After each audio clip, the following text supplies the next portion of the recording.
Certains quartiers sont contrôlés par des esprits maléfiques. Partie 2 de l'histoire. Pendant mon voyage astral, alors que mon grand-père et moi survolons le quartier paisiblement afin de regarder ce qui se passait les nuits, nous avons aperçu un groupe de personnes réunies au carrefour du grand village, non loin du marché. Curieux de savoir quelles étaient les raisons de cette réunion-là et aussi de découvrir les réels visages des habitants de ce quartier-là, nous nous sommes précipités au carrefour afin d'écouter et de voir qu'est-ce qui se passait. Étonné de voir que parmi les sorciers de ce quartier, il y avait des enfants, il y avait des jeunes gens, il y avait des personnes aimées et respectées dans ce quartier-là. Sans vous mentir, j'ai été sidérée de voir les personnes qui étaient conviées à cette réunion-là et qui donnaient leur rapport au chef suprême. N'est-ce pas le jeune homme serviable au quartier que tout le monde aime envoyer? N'est-ce pas le gérant du bar chez qui tout le monde aime consommer au quartier, le gars très sympa?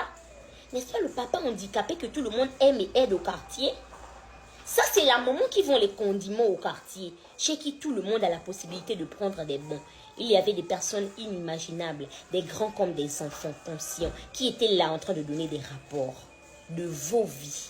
Lorsque c'est un enfant qui est dans la sorcellerie, alors que vous pensez qu'il est en train de jouer avec vos enfants et que vous avez réunion de famille, il est là en train d'écouter tout ce que vous dites et il enregistre tout pour aller faire un rapport à son chef suprême. Les nuits, le chef suprême se réunit avec ses différents agents au carrefour et toutes les personnes à qui appartiennent certaines avenues viennent faire des rapports sur tout ce qu'ils ont entendu et enregistré. Pendant que vous manquez de vigilance et que vous laissez vos enfants jouer avec n'importe qui au quartier, les enfants sorciers utilisent ça pour avoir des informations sur vos vies. Ta grande sœur, on ne la voit plus depuis 2-3 jours là. Elle est où? Non, elle est partie chez son mari. Elle a désormais un petit ami. Elle nous a présenté son mari la dernière fois et elle est allée s'installer là-bas. Il enregistre. Ta mère, aujourd'hui elle ne part pas au travail. Moi, ma mère travaille à tel endroit. Toi, ta mère travaille où?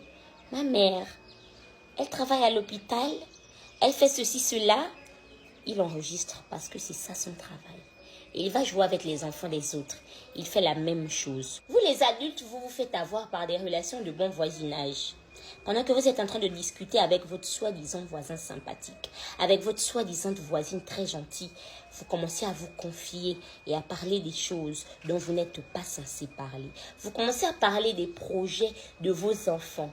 Ma fille va se marier. Je dois voyager parce que je suis malade. Je dois faire un tour au village, j'ai perdu mon grand-père. Je dois faire ceci, cela. Ils sont là, ils enregistrent tout. Les soirs, ils vont au carrefour. Parler de vos projets. Lorsque chaque personne à qui a été confiée chaque avenue de votre quartier vient auprès de son chef suprême, il commence à déblatérer tout ce qu'il a entendu. Au carrefour, ils étaient alignés en rang. Chacun d'entre eux venait donner son rapport. J'ai vu une petite fille en train de parler au chef suprême. Elle n'avait même pas froid aux yeux. Ça se voyait qu'elle était dans la sorcellerie depuis. Alors elle était en train de dire, j'ai ma copine qui m'a dit que sa grande sœur qui vit en France, c'est elle qui prend soin de leur famille. J'ai mon ami qui m'a dit que c'est leur père qui travaille et que c'est lui qui envoie l'argent chaque fin du mois pour payer la maison et que s'il n'envoie pas, il meurt de faim. J'ai ma petite copine qui m'a dit que sa mère est malade actuellement et qu'ils ont tous peur qu'elle meure. Ensuite, elle quitte. Une autre personne arrive. Dans ma ruelle, il y a telle famille. Leur fils va bientôt passer le bac. Il y a telle famille. Leur fille va bientôt se marier. Ensuite, elle passe. Celles qui m'ont le plus choquée, ce sont les moments miennes. J'ai ma fille telle. Elle veut se caser avec un homme noir. Pourquoi? Elle veut se marier. Moi, je veux qu'elle m'apporte de l'argent. Je ne veux pas qu'elle se case. Elle doit toujours avoir de l'argent, mais elle ne doit pas se caser. Elle ne doit pas se marier. Encore moins avec un homme noir. Elle doit m'amener les hommes blancs. Je ne veux pas que ça soit un noir. Donc si c'est la vie des noirs qu'elle veut mener, elle n'ira nulle part. Même si elle fait les enfants, elle doit être là. Elle doit me servir. Parce que j'ai tout fait pour qu'elle soit là aujourd'hui. C'est moi qui lui ai donné la chance qu'elle a aujourd'hui. Donc elle n'a pas le droit d'aller se caser avec quelqu'un que je ne veux pas. Ensuite elle passe. Une autre personne arrive. Oui, moi ma fille est mariée maintenant. Elle ne vient plus me donner de l'argent. Elle ne prend plus soin de moi. Je veux gâter le mariage là. Qu'elle revienne ici pour qu'elle puisse savoir que c'est moi qui commande. J'étais choquée.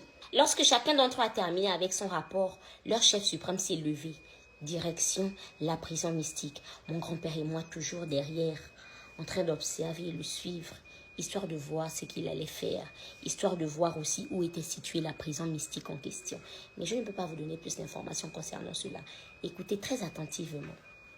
À chaque fois que quelqu'un vient se confier, s'il parle de son fils, de sa fille, peu importe, s'il a parlé du fait que la personne est enceinte, on prend le mot fécondité de tel, on met dans la cellule.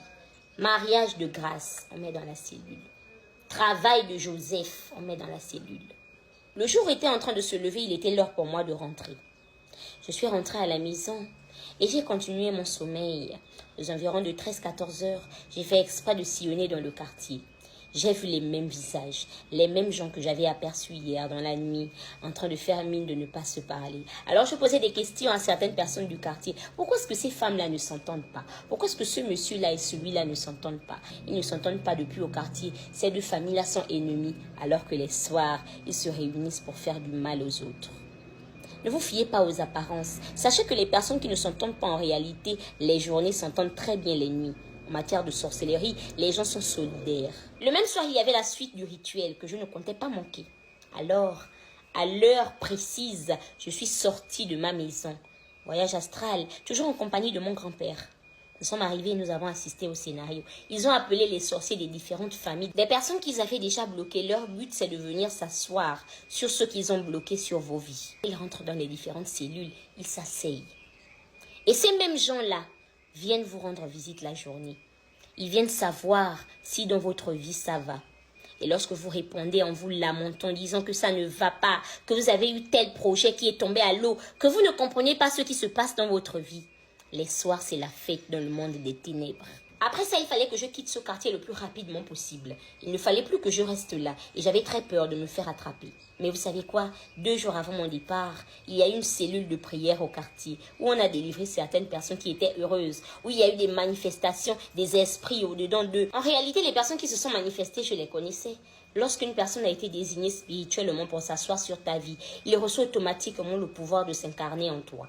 Et c'est ce qui s'est passé. Ces personnes-là étaient heureuses d'être délivrées. Mais je rigolais car je me disais, ils vont revenir. Ils n'ont pas dit leur dernier mot. Vous rigolez, vous faites délivrer. Ensuite, vous retournez dans la rue. Ensuite, vous ne vous attachez pas au Seigneur. Ensuite, vous ne vous protégez pas. Vous vous attendez à quoi? Je tenais à vous informer que vos vies sont parfois misérables à cause des quartiers où vous avez choisi de résider. À cause de vos bouches, parce que vous parlez un peu trop.